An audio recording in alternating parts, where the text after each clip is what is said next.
Mukunda jewellers మొట్టమొదటి factory outlet August 15 సందర్భంగా freedom sale జ్యువెలరీపై ఉన్న VA మీద ఫ్లాట్ 15% ఆఫ్. ఈ ఆఫర్ ఆగస్టు 14 నుండి 17 వరకు. విచ్చేయండి ముకుంద జ్యువెలర్స్. అలస్కా భేటీ తర్వాత రష్యా ఉక్రెయిన్ యుద్ధం ముగింపు దిశగా అడుగులు పడుతున్నాయి. సోమవారం ఉక్రెయిన్ అధ్యక్షుడు జెలెన్స్కీ ట్రంప్తో సమావేశం కానున్నారు. త్రైపాక్షిక చర్చలకు ఆయన సుముఖత వ్యక్తం చేశారు. మరోవైపు ట్రంప్ పుతిన్ మధ్య జరిగిన భేటీలో చాలా అంశాలపై ఏకాభిప్రాయం వ్యక్తమైనట్లు తెలుస్తోంది. కొన్ని సమస్యలు కొలిక్కి రావాల్సి ఉందన్న ట్రంప్ మొత్తంగా పుతిన్తో సమావేశం ఫలప్రదంగా సాగినట్లు తెలిపారు.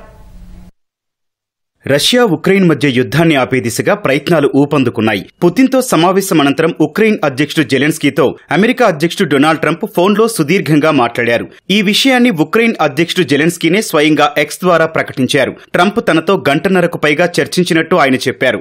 ఐరోపా దేశాల నేతలతో మాట్లాడే ముందు ట్రంప్ తనతో మాట్లాడినట్టు తెలిపారు. పుతిన్తో జరిగిన సమావేశం అందులో చర్చించిన అంశాలను ట్రంప్ తెలియజేసినట్లు చెప్పారు. శాంతి ఒప్పందం కోసం జరుగుతోన్న ప్రయత్నాల పట్ల జెలెన్స్కీ సానుకూలంగా స్పందించారు. ఉక్రెయిన్, రష్యా, అమెరికా మధ్య త్రైపాక్షిక సమావేశం నిర్వహించాలన్న ట్రంప్ ప్రతిపాదనకు ఆయన అంగీకరించారు. కీలక అంశాలను ఆ భేటీలో చర్చించేందుకు అవకాశం ఉంటుందని జెలెన్స్కీ చెప్పారు. వాషింగ్టన్ డీసీలో సోమవారం ట్రంప్తో సమావేశం కానున్నట్టు ఆయన తెలిపారు. యుద్ధం ముగింపునకు సంబంధించి అన్ని అంశాలను ట్రంప్తో చర్చించనున్నట్లు జెలెన్స్కీ పేర్కొన్నారు.